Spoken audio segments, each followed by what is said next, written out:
I will say, if this is the top, I just opened up the MicroStrategy chart. So in the 1999 bubble top, you see on the monthly this big fucking wick that goes like how from like $20 up to 329, and whatever that is on the daily. So let's think about it. You just had a few days. You had a few days to exit on that top. It was just literally a few days. You look at the chart now, and you have the same exact wick. It's like even more dramatic. And now half of that wick is actually like, truly a wick, because like it dropped right in the last week or so from 540 down to 386. And the exit is almost the same. It's the difference between 535 and 330. Like, it would be crazy if it's just kind of like a repeat of that. You've been a wealth manager your whole life, right? You are more sophisticated than I am when it comes to complex financial instruments.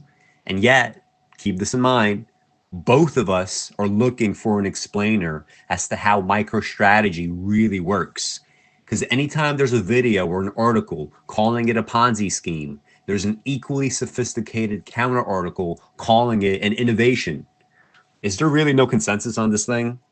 That is the question that I would ask. Is there really no consensus on this thing? Because I have a bad feeling here, especially since Michael Saylor has a history of bad, stupid behavior going back decades. And I don't know how or when this thing implodes, but when it does, it will lead to a worse bear market than the FTX collapse or the rate hike nonsense. That's the part that doesn't bode well, right? But like, they don't really have that understanding, but they're also piling into it.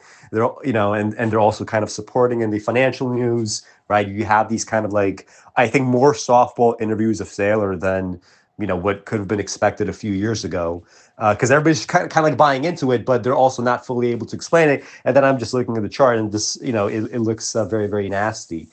You know what would be an interesting short story? Imagine a guy, right, in his 20s who put his life savings into MicroStrategy on March 1st, 2000, right, at the very peak of that bubble. And he buys it at the very top of the wick, right, 325. And then literally 24 years later, more than 24, almost 25 years later, since he's the type of person that would never sell at a loss, that would hold through, blah, blah, blah, he has just a few days, just like in those few days, he just happened to buy the entire top when he could have bought closer to the bottom. Here, he only has a few days to exit it. So you would have to be preparing your whole fucking life, right? Since the strategy was always, I am not ever, right, selling the stuff. Entire life savings, right, to make that 50% profit. And you have to totally trade yourself for that moment. A few days in March of 2000, a few days in November 2024. Wow. An entire generation passes. And this is what the generation creates. It creates this fucking chart. Okay. That's the other thing you have to understand.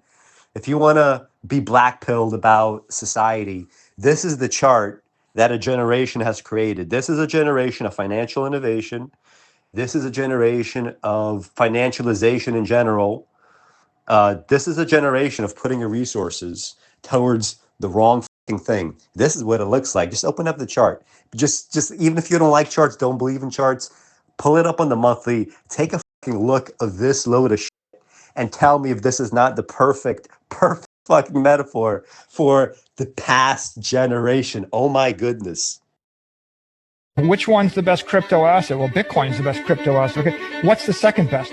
There is no second best. There's no second best crypto asset. There's a crypto asset. It's called Bitcoin, right? Right? There's no second best, okay?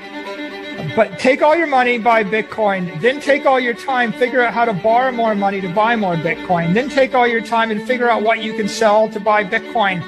And if you absolutely love the thing that you don't want to sell it, go mortgage your house and buy Bitcoin with it. And if you've got a business that you love because your family works for the business, it's in your family for 37 years, and you can't bear to sell it, mortgage it, finance it, and convert the proceeds into the hardest money on earth, which is Bitcoin.